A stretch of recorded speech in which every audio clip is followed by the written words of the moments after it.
US Israel की strike से दहला ईरान, तेहरान से इस्फहान तक सिलसिलेवार हमले किए गए। बमबारी के बाद इस्फहान में धुएं का गुबार है।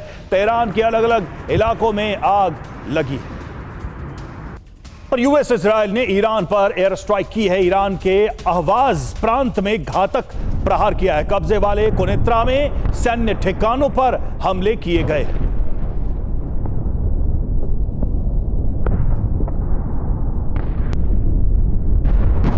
वहीं ईरान की घनी आबादी वाले शिराज शहर पर हमले तेज हुए हैं। एक के बाद एक कई धमाकों से शिराज शहर दहल उठा है। आईडीएफ की बमबारी में भारी नुकसान की खबर सामने आ रही है।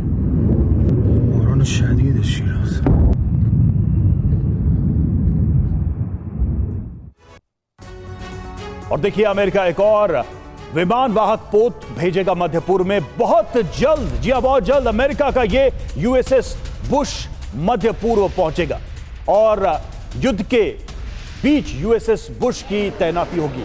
मध्य पूर्व में पहले 2 विमान वाहक पोत तैनात हैं और सीबीएस न्यूज के हवाले से यह खबर सामने आ रही है। तो देखिए, युद्धपोत की तैनाती की खबर है ये, और ये अपने आप में बता रहा है कि एक बड़े जंग की तैयारी भी हो रही है। और साथ ही ऐसा लगता है कि अमेरिका को और ज्यादा रीइंफोर्समेंट की जरूरत महसूस हो रही है इस जंग में। तो देखिए, ईरान जंग में यूएसएस बुश की एंट्री। ईरान युद्ध के बीच मध्य पूर्व में तैनाती संभव है। अमेरिकी हालात के मद्देनजर यूएसएस बुश की तैनाती की जा रही है। खाड़ी या अरब सागर में इसकी तैनाती हो सकती है। एयर स्ट्राइक, मिसाइल डिफेंस में भूमिका रहेगी। ईरानी ठिकानों पर लंबी दूरी से हमला संभव हो पाएगा। दुनिया के सबसे ताकतवर युद्धपोतों में से यह एक है। बड़े युद्ध में गेम चेंजर साबित हो सकता है। यह सीबीएस न्यूज के हवाले से खबर सामने आ रही है। मध्य पूर्व में पहले से तैनात की बात करें, यूएसएस अब्राहम लिंकन यहां पहले से ही है। और इसके अलावा यूएसएस जेराल्ड फोर्ड भी पहले से यहां पर तैनात है। इसके अलावा देखिए, मध्य पूर्व में जो पहुंचने वाले हैं उनकी बात करें, यूएसएस त्रिपोली, यूएसएस बॉक्सर, ये युद्धपोत यहां अभी पहुंचने वाले हैं। तो देखिए, तैनाती किस तरह से बढ़ रही है, समंदर में घेराबंदी कैसे बढ़ती जा रही है। और युद्धपोत यूएसएस बुश की बात करें, इसकी खूबियों की बात करें, तो देखिए, इसकी क्लास निमित्ज क्लास की है ये, और विमान वाहक पोत है, यानी कि यहां पर तैनात होंगे फाइटर जेट्स विमान। ये 2009 में कमीशन हुआ था। 2 न्यूक्लियर रिएक्टर से के पावर से ये चलता है। और क्रू की बात करें, 5500 क्रू मेंबर्स यहां पर मौजूद हैं। एयरक्राफ्ट क्षमता 60 से 70 यहां विमान रहेंगे जो अटैक कर सकते हैं या ऑपरेशन में हिस्सा ले सकते हैं। कौन कौन से विमान इस पर तैनात है, तो देखिए, FA-18 सुपर हॉर्नेट, EA-18G ग्रॉलर और E-2D निगरानी विमान यहां पर है। MH-60 सी हॉक हेलीकॉप्टर भी इस पर तैनात है। खास बात यह है कि महीनों तक बिना ईंधन भरे ऑपरेशन कर सकता है। जैसा हमने बताया आपको कि न्यूक्लियर पावर से लैस और लंबी दूरी के मिशन में यह कारगर है। रडार की पकड़ में नहीं आता है। एक दिन में दर्जनों एयर मिशन लॉन्च कर सकता है। चलता फिरता एयर बेस इसे कहा जाता है। तो ये खूबियां हैं यूएसएस बुश की। और सबसे बड़ी बात यह है कि अब इसकी तैनाती से क्या नए हमलों की शुरुआत होगी। मेहमानों का रुख करेंगे और बातचीत की शुरुआत करेंगे। सबसे बड़ी बात यह है, ब्रजेश सर, कि मियाद बढ़ती जा रही है। ट्रंप 48 से 10 दिन तक पहुंच गए हैं। और कैसा ये 10 दिन का उन्होंने एक तरीके से एक तरफा सीज फायर कहा है जिसमें रोज हमले हो रहे हैं। बुलेटिन की शुरुआत में ही हमने खबरें दिखाई कि तेहरान पर अमेरिका, इजराइल ने भयानक बमबारी की है। तो ये कर क्या रहे हैं? ये कौन सी पॉलिसी वॉर की ट्रंप चला रहे हैं, जहां तैनाती हो रही है, ग्राउंड ऑपरेशन की तैयारी चल रही है, हमले किए जा रहे हैं और कहा जा रहा है कि बातचीत करके हम इसको सुलझाएंगे। रवि, वॉरफेयर या वॉर को हम डिस्क्राइब करते हैं आजकल, एक टर्म है वूका, VUCA। वी का मतलब है वोलेटाइल, बहुत ही वोलेटाइल होता है, अस्थिर होता है, कॉम्प्लेक्स होता है, अनस्टेबल होता है और एम्बिगुअस होता है। तो लड़ाई की जो हालत इतनी अच्छी तरह डिस्क्राइब की गई है, इसमें देखेंगे पूरे अनसर्टनिटी, कॉम्प्लेक्सिटी का समावेश है। ये कहना कि ये हो जाएगा या ये समझ लेना इतने दिन में लड़ाई समाप्त हो जाएगी, ये नेविटी है, ये इसको आसान मानते हैं। तो उसी का उदाहरण हम देख रहे हैं। एक तरह एक तरफ अमेरिका है जो सबसे ज़्यादा शक्तिशाली देश है, जो आपने अभी दिखाया, एक यूएस एयरक्राफ्ट कैरियर जो 5,500 लोगों के साथ में कितने हवाई जहाज होते हैं, कैसे इसको पावर किया जाता है। इस तरह के कई पोत हैं, कई सबमरीन्स हैं, कई एयरक्राफ्ट हैं, लेके उसका सामना कर रहा है ईरान, जो महज एक छोटा या मिडिल पावर देश रहा है और करीब 10 साल से या 12 साल से उसके ऊपर इकोनॉमिक सैंक्शन है। पिछले साल वो इनका खतरा ढेर चुका है। जून के महीने में हैमरस्ट्रॉन्ग वे ऊपर में उसके ऊपर काफ़ी क्षति हुई है, मगर फिर भी वो बरकरार है। एंशिएंट सिविलाइजेशन है, तो उसकी फाइटिंग की जो विल है बहुत चल रही है। तो इस माहौल को हम देखते हैं, क्या ये एक वहाँ विश्व युद्ध का हिसाब किताब बन रहा है। पूरे अगर पर्शियन गल्फ को देखें या पर्शियन खाड़ी को देखें, उत्तर में ईरान है, साउथ में गल्फ स्टेट्स हैं 6 हैं, और वेस्ट में इजराइल है, और बाकी जगह अमेरिकन फोर्सेस हैं। इस माहौल, इस कैनवस को देखें तो और लगता है कि बहुत ज़ोरों से बमबारी की जा रही है। खाली एक ही चीज़ का फ़र्क नज़र आ रहा है कि इसमें अंदर बूट्स ऑन द ग्राउंड नहीं है, आर्मी की संख्या नहीं इस्तेमाल की गई है। कंटिजेंसी प्लानिंग की तरफ से यूएस फोर्सेज ने मरीन्स वहाँ भेजे हैं, और अभी बता रहे हैं कि पैराड्रॉप के लिए एयरबोर्न ट्रूप्स भी लाएंगे। तो ये सब चीज़ें हैं, कॉम्प्लेक्सिटी को बढ़ाती हैं। आप कहते हैं, लेकिन सर संकेत तो यह है ना कि इस जंग को और तेज और आगे बढ़ाने की तैयारी अमेरिका कर रहा है। कम से कम ये जो डिप्लॉयमेंट है, ये जो आज की खबर है, कल की खबर है, इन खबरों को हम मिला के देखते हैं तो ऐसा लग रहा है कि धीरे धीरे ही सही, लेकिन अमेरिका अपनी पूरी माइट के साथ इस वॉर को कंक्लूड करने की जल्दी में है। होगा ऐसा कि नहीं, ये सबसे बड़ा सवाल है। और अभी अभी तेल अवीव पर मिसाइल हमले हुए हैं। देखिए एक और जानकारी सामने आ रही है, एयर डिफेंस ने इंटरसेप्ट की है ईरानी मिसाइलें, और इन मिसाइलों को हवा में इंटरसेप्ट करने का दावा किया गया है। तो ये ताजा तस्वीरें हम आपको दिखा रहे हैं, तेल अवीव पर ये हमले किए गए हैं ईरान की तरफ से। और वहीं पश्चिमी बहरीन में विनाशक हमला हुआ है। ईरान ने मिसाइलों से अटैक किया है। आसमान में दिखे हेलीकॉप्टर। और इधर सऊदी अरब में प्रिंस सुल्तान एयरबेस पर हमला हुआ है, और हमले में 5 KC-135 एयर रिफ्यूलिंग टैंकर ध्वस्त हुआ है। 12 अमेरिकी जवान भी बुरी तरह से घायल हुए हैं। ईरान ने मिसाइल से बनाया एयरबेस को निशाना। सुल्तान एयरबेस पर अमेरिकी सैन्य अड्डा।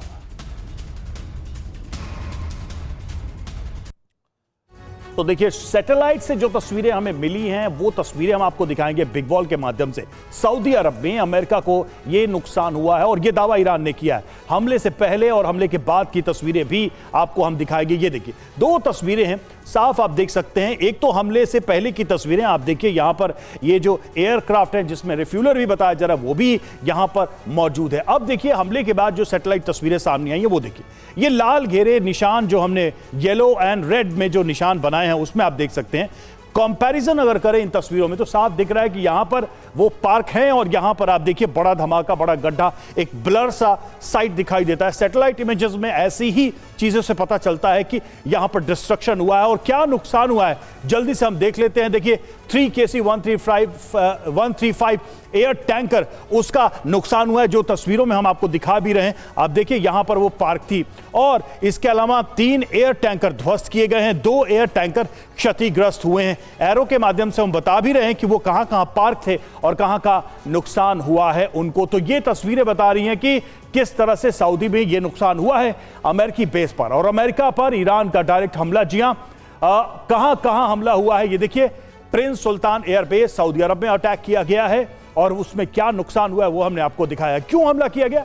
अमेरिका सऊदी का प्रमुख सैन्य बेस है, एक तो ये, और दूसरा नुकसान क्या हुआ है तो 5 रिफ्यूलिंग टैंकर तबाह हुए, 10 अमेरिकी सैनिक घायल हुए हैं, 2 सैनिकों की हालत बेहद गंभीर बताई जा रही है। प्रिंस सुल्तान एयरबेस क्यों खास है? यूएस सऊदी की सैन्य साझेदारी का केंद्र है, खाड़ी में अमेरिकी एयर पावर का हब है, यूएस वायुसेना की 378वीं विंग यहां पर तैनात है, दुश्मन के लिए हाई वैल्यू टारगेट है। बड़ी बात यह कि प्रिंस सुल्तान एयरबेस पर ईरान का दूसरा यह हमला है। तो कुल मिलाकर यह हमले जारी हैं, और सबसे बड़ी बात यह है कि सिर्फ अमेरिका नहीं बल्कि उसके साझेदार भी इसमें इस नुकसान को साझा करते अब दिखाई दे रहे हैं। संजय सर, फ्रेश अटैक, अभी भी हमले जारी हैं। सऊदी हो, गल्फ के देश हो, वो बच नहीं रहे। देखिए, ये बात रवि मान के चलिए कि सबसे बड़ा जो संकट अमेरिका को दिख रहा है कि वो अपनी साख बचाना उसके लिए मुश्किल हो रहा है, क्योंकि जिस तरीके से ईरान अमेरिकन बेसिस, चाहे वो बहरीन में हो, यूएई में हो, सऊदी में हो, हर जगह अमेरिका के जो बेसिस हैं और अमेरिका का जो अपना एस्टेब्लिशमेंट है उसको डायरेक्ट अटैक कर रहा है।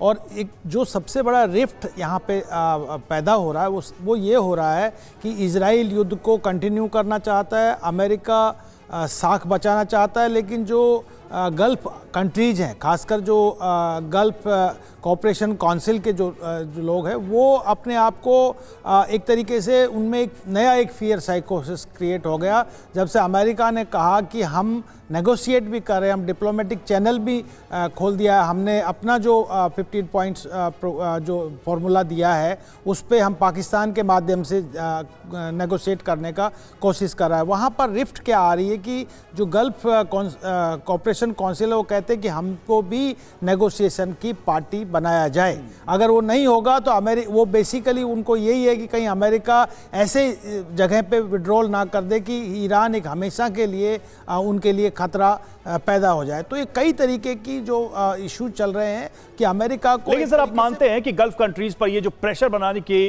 तरकीब थी ईरान की, वो कामयाब रही है?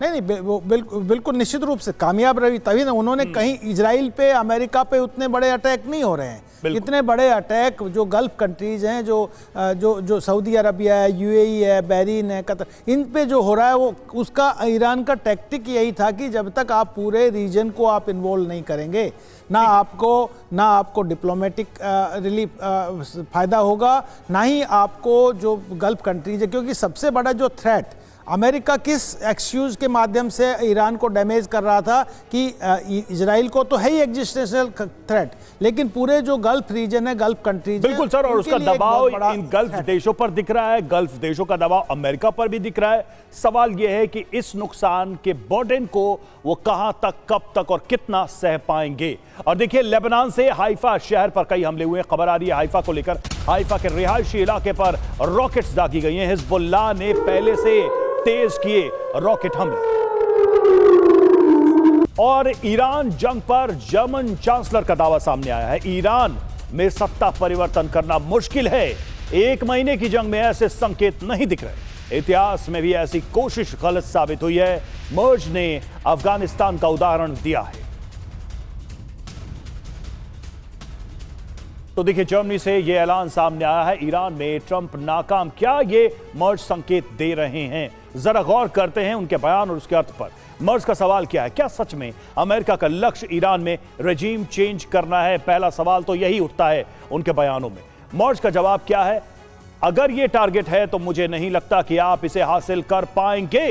इतिहास में ज्यादातर मामलों में ऐसी कोशिश गलत साबित हुई है। एग्जाम्पल वो दे रहे हैं, किसका? अफगानिस्तान का। अफगानिस्तान में लंबी जंग के बाद भी रजीम चेंज स्थायी नहीं रहा। अफगानिस्तान में क्या हुआ था, जल्दी से देखते हैं, उस पर एक नजर डालते हैं। यूएस ने तालिबान के खिलाफ 2001 से लेकर 2021 तक जंग लड़ी। अफगानिस्तान युद्ध में अमेरिका को 2460 सैनिकों का नुकसान हुआ। 20 साल बाद अफगानिस्तान से अमेरिका खाली हाथ लौटा और अफगानिस्तान में एक बार फिर से तालिबान का शासन वापस आ चुका है। 20 सालों की मेहनत, इतने सारे सैनिकों की कुर्बानियां, और वो सब अंत में बेकार साबित हुआ है। ये एक बड़ा प्रमाण है पिछले 2 दशक में। और जर्मन चांसलर मर्ज को राष्ट्रपति ट्रंप का जवाब भी आया है। ईरान में पहले ही सत्ता बदल चुकी है, ये ट्रंप कह रहे हैं। हमें नहीं पता उनका नेता कौन है, ये ट्रंप का जवाब है। और जेके त्रिपाठी भी हमारे साथ इस वक्त जुड़े हुए हैं। त्रिपाठी सर, ऑस्ट्रिच को लेकर हमारे यहाँ कहावत तो है ही। क्या ट्रंप का जो डिप्लोमेटिक बिहेवियर है वो वही है? मतलब वो देखना नहीं चाहते, मर्ज दिखा रहे हैं कि देखिए भाई, 2 दशक में लगभग 2500 सैनिकों की मौत और 4 से 5 ट्रिलियन खर्चा करके हमने हासिल कुछ नहीं किया। देखिए, ट्रंप जो है बहुत ज़िद्दी हैं, ज़िद्दी और सनकी हैं, और मैं थोड़ा हार्श वर्ड इस्तेमाल करूं तो थोड़े बेवकूफ़ भी हैं। अगर वो कह रहे हैं कि हाँ सत्ता बदल चुकी है, तो सत्ता से उनका क्या मतलब है कि 1, 2, 4, 5, 6 कुछ लोगों को मार देने से सत्ता बदल जाएगी तो ठीक है। ये सत्ता का सिस्टम जो है वो नहीं बदला है, जो मानसिकता है, जो आइडियोलॉजी है वो तो नहीं बदली है। अब ईरान पहले की अपेक्षा ज़्यादा ही कट्टर हो गया, ज़्यादा ही खूंखार हो गया है, तो सत्ता कहाँ बदली है। हाँ, अब वो शुतुरमुर्ग की तरह रेत में आँख डाल के ये सोचें कि हाँ सत्ता बदल गई, सब ठीक हो गया है, तो ये फिर उनकी समस्या है। हर्ष सही कह रहे हैं कि अगर 1 महीने में आप कुछ नहीं कर पाए, और देखिए अमेरिका के पेंटागन की ही एक रिपोर्ट है, मैंने कहीं पढ़ी थी कि 1 महीने में अभी ईरान के असलहा और बारूद वगैरह का सिर्फ 1/3 ख़त्म हो पाया है। सर कहीं ऐसा तो नहीं है कि वो हमारे यहाँ कहते हैं कि डंडा चलने का भय जितना काम करता है, डंडा चलना उतना काम नहीं करता। क्या ये वही हो गया है? जंग, लड़ाई, हमला करने का भय जितना काम कर रहा था, इस हमले ने उतना काम नहीं किया। बिल्कुल बिल्कुल। देखिए अब ट्रंप ये करके तो बुरी तरह फंस चुके हैं। उन्होंने ये भय दिखाया था ईरान को कि हाँ हम हमला करके तबाह कर देंगे, लेकिन अब कुछ नहीं हुआ। ट्रंप ये कह रहे हैं कि हाँ हम होर्मुज़ खोल देंगे, 10 दिन का हम टाइम देते हैं। ये टाइम क्यों नहीं? ठीक है, वो तो बहुत सारे बयान हर रोज देते रहते हैं, लेकिन सबसे बड़ी बात यह है कि अटैक का जो खतरा हमेशा होता था कि हम बर्बाद कर देंगे, वो कर दिया है। और ईरान को समझ में आ गया है कि इससे वो चीज हासिल नहीं कर सकते जो वो करना चाहते थे या जो सोचते थे। और देखिए इस बीच बहरीन में विध्वंसक हमले की तस्वीरें आ रही है, वो तस्वीरें एक बार दिखाएं फिर वापस लौटते हैं आपके पास। और देखिए मिसाइल और ड्रोन से हमला हुआ है, यूएस विमानों ने हमले को रोकने की कोशिश की। ये देखिए तस्वीर।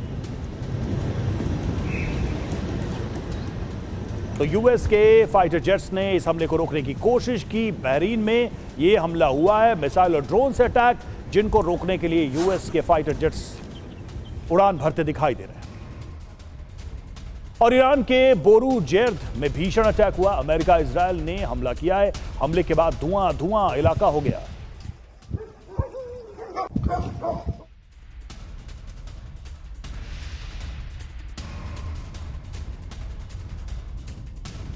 और तेल अवीव पर ईरान की बारूदी बौछार, अलर्ट सायरन के बीच मिसाइल का हमला। तेल अवीव पर आसमान से बरसे अंगारे, क्लस्टर वॉरहेड से शहर में तबाही का दब।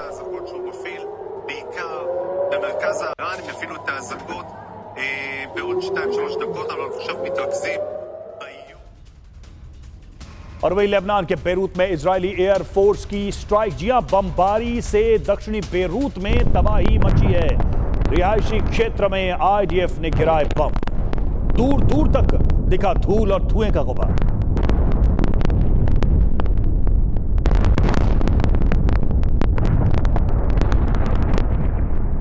और हिजबुल्लाह ने इजरायली टैंक उड़ाया। दक्षिणी लेबनान में मार्कवा टैंक ध्वस्त हुआ है।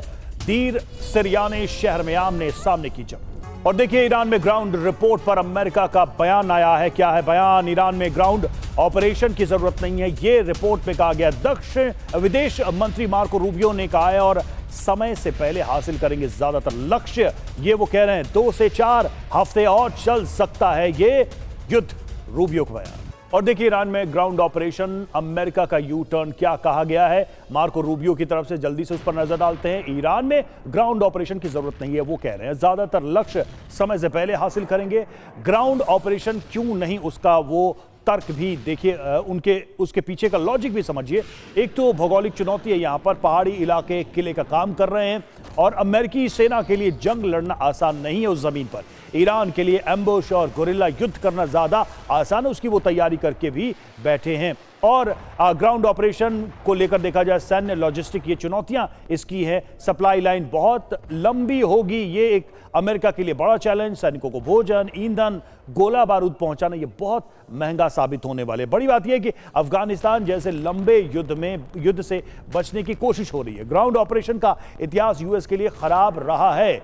युद्ध लंबा हुआ तो और अधिक आर्थिक नुकसान होगा, यह साफ दिखाई दे रहा है। ब्रजेश सर, इतिहास बता रहा है, मतलब अगर सेकेंड वर्ल्ड वॉर के बाद देखें, जो लंबे वॉर रहे हैं जहां पर ग्राउंड पर अमेरिका एंगेज हुआ है, अंततः उसकी हार ही हुई है, वापस लौटना पड़ा है, ह्यूमिलिएशन झेलना पड़ा है। क्या यह इतिहास मार्को रूबियो या फिर ट्रंप नहीं जानते हैं, नहीं देखना चाहते हैं, या उससे सीख नहीं रहे?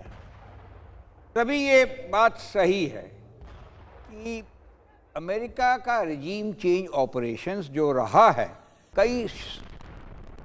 कंट्रीज में उसका सक्सेस रेट कोई अच्छा नहीं रहा है। जहाँ रजीम चेंज हो भी गया है, जैसे सीरिया, इराक या लीबिया, वहाँ माहौल ठीक नहीं रहा। मगर ये वॉर थोड़ा अलग सा है। इस वॉर ये नॉन कॉन्टैक्ट ऑपरेशंस रहा है। ये बमबारी के जरिए, मिसाइल के जरिए, ड्रोन्स के जरिए।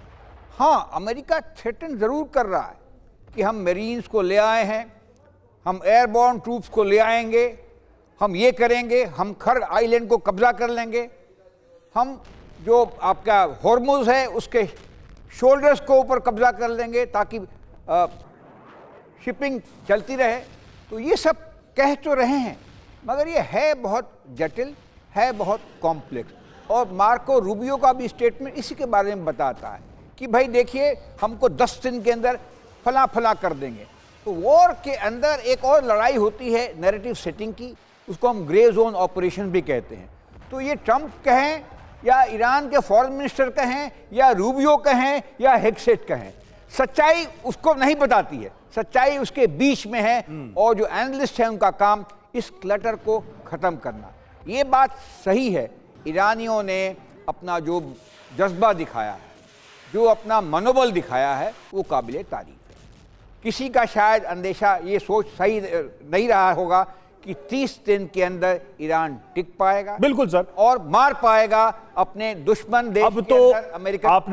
आपने शुरुआत में जब बात शुरू की थी तो आपने कहा था अमेरिका एक सुपर पावर है। अब उस इमेज को डेंट लगता दिखाई दे रहा है। अगर यहां से कुछ कंसिडरेबल हाथ नहीं लगता है ट्रंप को, तो यह निश्चित तौर पर उस छवि को एक बड़ा झटका लगेगा। और पीछे रूस और चीन तो है ही उस छवि को और ज्यादा कमजोर करने के लिए। और देखिए, हिजबुल्लाह की रादवान सेना का जोरदार हमला, जी इजरायली सैन्य काफिले पर हमला हुआ है। घात लगाकर हमले में कई सैनिक मारे।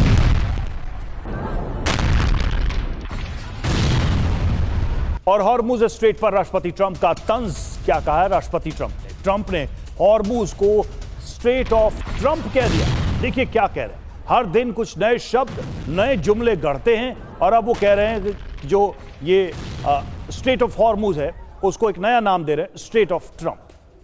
तो देखिए, ये मीडिया थिएट्रिक्स करते हुए दिखाई दे रहे हैं। ट्रंप कहीं ना कहीं एक मैसेज देने की कोशिश कर रहे हैं और वो अटेंशन क्रिएट कर रहे हैं अपने इस पूरे ऑपरेशन को लेकर। कुवैत के बुबियन द्वीप पर ईरान ने हमला किया। एक और जानकारी, ईरान ने रॉकेट से बुबियन को निशाना बनाया है। बुबियन कुवैत का सबसे बड़ा द्वीप है। बुबियन पर कुवैत का मेगा पोर्ट प्रोजेक्ट। तो देखिए, कुवैत का बुबियन द्वीप, जरा इसको समझते हैं। ईरान के निशाने पर यह क्यों है? तो रणनीतिक महत्व है इसका, और इराक सीमा के पास होने की वजह से यह काफी संवेदनशील है। इसको टारगेट किया जा रहा है, यह साफ दिखाई दे रहा है। अब सबसे बड़ी बात यह है कि ये जो द्वीप है, द्वीप जो है शत अल अरब जल मार्ग के पास भी मौजूद है। यहां से समुद्री गतिविधियों पर निगरानी बहुत ही आसान है। ऐसे में ये एक प्राइम टारगेट बनता दिखाई देता है। सैन्य महत्व की बात करें तो कुवैत अमेरिका के लिए फॉरवर्ड ऑपरेटिंग लोकेशन है। युद्ध के समय लॉजिस्टिक सपोर्ट के लिए यह काफी अहम है। व्यापारिक महत्व देखें तो कुवैत सरकार ने मेगा पोर्ट प्रोजेक्ट यहां पर शुरू किया। ऐसे में और ज्यादा सेंसिटिव हो जाता है एक टारगेट के रूप में। खाड़ी क्षेत्र का बड़ा व्यापारिक हब बनाने की योजना यहां पर है और इसलिए ईरान अगर यहां टारगेट करता है तो इसका इंपैक्ट महसूस होगा कुवैत को बहुत ज्यादा। संजय सर, एक जो पीछे की खबर थी हमने ये दिखाया, ट्रंप बहुत ही मजाकिया अंदाज में उसे स्ट्रेट ऑफ ट्रंप कहते हैं। क्या ये जो अगर देखा जाए, मतलब डिप्लोमेसी के दायरे में इन सारे बयानों को हम समझे तो ट्रंप क्या कोई फ्रस्ट्रेशन मिटा रहे हैं अपना? मतलब जो चाहिए कुछ हुआ ही नहीं, तो ऐसी ऐसी बातें बोल रहे हैं, इस तरह के बयान। कोई भी व्यक्ति जो इस difficult complex war like situation में फंसा हुआ है वो ऐसे मजाक करता दिखता है क्या? देखिए, ये बात आप रवि बिल्कुल साफ है कि अमेरिका और ट्रंप अपना स्ट्रेटेजिक डेप्थ तो बढ़ा रहा है इस गल्फ रीजन में। जिस तरीके से जो आइलैंड अभी आप जिक्र कर रहे थे, उस आइलैंड पे भी लॉजिस्टिक सपोर्ट के लिए, और हार्मुज जो है जलडमरू, ये बहुत महत्वपूर्ण है, ना केवल ईरान के लिए अपना स्ट्रेटेजिक डेप्थ बट बाकी गल्फ कंट्री जो सप्लाई चेन को बरकरार रखने के लिए। लेकिन आप ये बात मान के चलिए कि नेवल ऑपरेशंस में अमेरिका की बहुत सुपरमेसी है। जिस तरीके से जो यूएसएस बुश उन्होंने लेके आए हैं, ये बिल्कुल निश्चित रूप से जो खर्ग आइलैंड है या हार्मुज जलडमरू है, इस पर आसानी से ये कब्जा कर लेंगे। ये सिर्फ ये देख रहे हैं सर, लेकिन बात यहाँ ये नहीं है, बात ये है कि अभी हुआ कुछ नहीं है, अभी आप स्ट्रगल कर रहे हैं और अभी आपने ऐसे बयान देने शुरू कर दिए। देखिए, मैं वही बात कह रहा हूँ, लेकिन ईरान ने पूरी तैयारी की है। पूरे खर्ग आइलैंड पे माइंस का उन्होंने जखीरा लगा दिया है कि अमेरिका इतना आसानी से नहीं जाएगा। देखिए, आप मोटे तौर पे मान के चलिए कि अमेरिका ने ना केवल जलडमरू को कब्जा किया है, साथ ही साथ जो ईरान में जो दो ऑब्जेक्टिव थे कि रिजीम चेंज और जो न्यूक्लियर एस्टेब्लिशमेंट को ध्वस्त करना, मुझे नहीं लगता कि कोई बहुत ज़्यादा इनको इसमें अचीवमेंट मिला है जब तक कि ये ग्राउंड ऑपरेशन नहीं करेंगे। और जब तक ग्राउंड ऑपरेशन नहीं करेंगे तो थ्रेट को पूरा एलिमिनेट नहीं कर पाएगा अमेरिका। इसलिए ही तो मैं कह रहा था कि अमेरिका फंस गया है पूरा जाल में, और जो अमेरिका ठीक है। और सबसे बड़ी बात यह है कि सर, आग के घोषित लक्ष्य जो होते हैं उसकी प्राप्ति नहीं होती है, उसके अलावा आप जो भी हासिल कर ले वो तब तक फाइनल रिजल्ट नहीं माना जाएगा। वो घोषित लक्ष्य अभी भी बहुत दूर दिखाई दे रहे हैं। ट्रंप उसको कब, कैसे और सीमित समय में हासिल कर पाएंगे, ये भी एक बड़ा सवाल है। और देखिए, तेहरान में विध्वंसक तबाही की तस्वीरें सामने आ रही है। अमेरिका इजरायल हमले से दहला तेहरान, भीषण अटैक के बाद धुआं हुआ तेहरान में हमले जारी हैं। और ये सब देखिए, हमले तब हो रहे हैं जब 48 घंटे फिर 10 दिन की मियाद देते हैं। वो कहते हैं हम यहां हमला नहीं करेंगे, हम वहां हमला नहीं करेंगे, और हमले लगातार हो रहे हैं। तेहरान की ये तस्वीरें हम आपको दिखा रहे हैं। और हिजबुल्लाह के हमले से इजरायल में कोहराम मचा हुआ है। उत्तरी इजरायल पर दागे back to back rocket, Israeli interceptor का जोरदार पलटवार। और ईरानी प्रॉक्सी हूती की अमेरिका को चेतावनी, हमारी उंगली ट्रिगर पर है, अमेरिका इजरायल के खिलाफ एक्शन को तैयार, जरूरत पड़ने पर फौरन कार्रवाई करेंगे। तो इस चेतावनी का मतलब तो यही लग रहा है कि हूती ट्रिगर दबाएगा, अरब को दहलाएगा, हूती की एंट्री भी हो जाएगी। हूती की चेतावनी क्या है, जल्दी से उसको समझते हैं। हमारी उंगलियां ट्रिगर पर हैं, यानी हम हमले के लिए बिल्कुल रेडी हैं। क्या करेगा हूती? लाल सागर और बाब अल मंदेब में हमले कर सकता है, यमन से इजरायल पर मिसाइल अटैक कर सकता है, और अमेरिकी इजरायली जहाज पर हमले कर सकता है। खाड़ी देशों का तेल निर्यात इससे बाधित होगा। रणनीति क्या है? यूएस इजरायल का फोकस रेड सी और हूती पर होगा। अमेरिका और इजरायल के ईरान पर हमले कम हो जाएंगे। तो एक तरीके से जो रेसिस्टेंस है उसको डाइवर्ट करने में कुछ सफलता हूती को मिल सकती है। और इराक के वासित में यूएस सैन्य बेस पर हमला हुआ है, मिसाइल और ड्रोन से अटैक किया गया है। अल खामिस एयरपोर्ट को निशाना बनाया गया है। मिलिट्री बेस पर सेंटकॉम मुख्यालय टारगेट। और इराक के वासित बेस पर हमले का वीडियो सामने आया है। आसमान में नजर आए ईरान के कई ड्रोन। ईरानी ड्रोन पर यूएस डिफेंस ने पलटवार किया।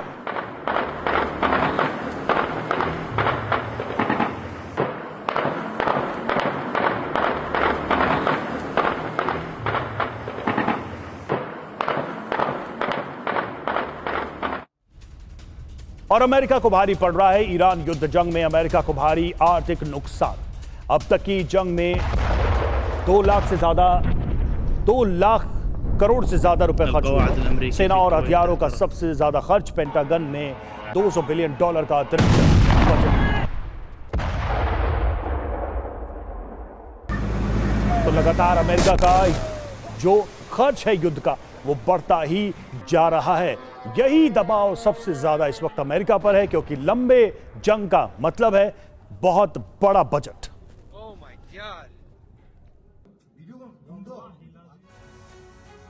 तो ईरान का बारूदी विस्फोट अमेरिका को आर्थिक चोट, क्या खबर है? हर दिन का खर्च जरा देख लेते हैं।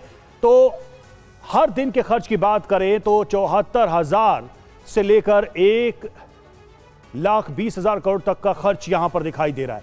पहले 12 दिन में खर्च में क्या क्या शामिल रहा वो भी हम देख लेते हैं। करीब 1.38 लाख करोड़ रुपए ऑपरेशन, हथियार और बेस को नुकसान भी हुआ। इसमें ये खर्च करने के बाद ये लॉसेस भी सामने आए।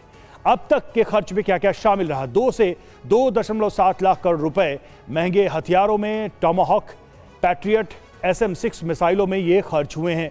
और नुकसान क्या हुआ है? 3 F-16 फाइटर जेट का नुकसान हुआ है, एक KC-135 टैंकर का नुकसान हुआ है, THAAD radar system, 11 reaper drone, मध्य पूर्व में बेस, ये सब इस वक्त एक बड़े लॉस के रूप में दिखाई दे रहे हैं अमेरिका के। और बड़ी बात यह है कि महंगी गैस और ऑयल से हर घर पर हफ्ते में $10 अतिरिक्त बोझ भी बढ़ रहा है, तो यह भी एक तरीके से आर्थिक दबाव है। अब आपको बताते हैं कि इस युद्ध में अमेरिका के हथियार कैसे तेजी से खत्म हो रहे हैं। जल्दी से कुछ तथ्यों पर नजर डालते हैं। इजरायल और अमेरिका की असली ताकत उनके अभेद माने जाने वाले एयर डिफेंस सिस्टम और एयर अटैक हैं, लेकिन अब यही ढाल तेजी से टूटती नजर आ रही है। एरो 2 और एरो 3 जो सबसे महंगे इंटरसेप्टर माने जाते हैं, उनका 80% से ज्यादा स्टॉक खत्म हो चुका है। रॉयल यूनाइटेड सर्विसेज इंस्टीट्यूशन की रिपोर्ट के मुताबिक इजरायल के पास एरो सिस्टम का सिर्फ 3 दिन का स्टॉक बचा है। THAAD की बैटरियां यानी इंटरसेप्टर मिसाइलें 60% तक खाली हो गई, यानी ईरान के मिसाइल हमलों की रफ्तार इसी तरह जारी रही तो 10 दिन बाद इजरायल के पास THAAD की बैटरियां ही नहीं बचेंगी। तो इस तरीके से आप देखिए, न सिर्फ इजरायल बल्कि ईरान के ऊपर भी दबाव बढ़ता ही जा रहा है। सवाल यह है कि इस दबाव में पहले कौन टूटेगा जंग के मैदान में। हमारे साथ खास मेहमान जुड़े हुए थे, उन सभी का बहुत बहुत शुक्रिया।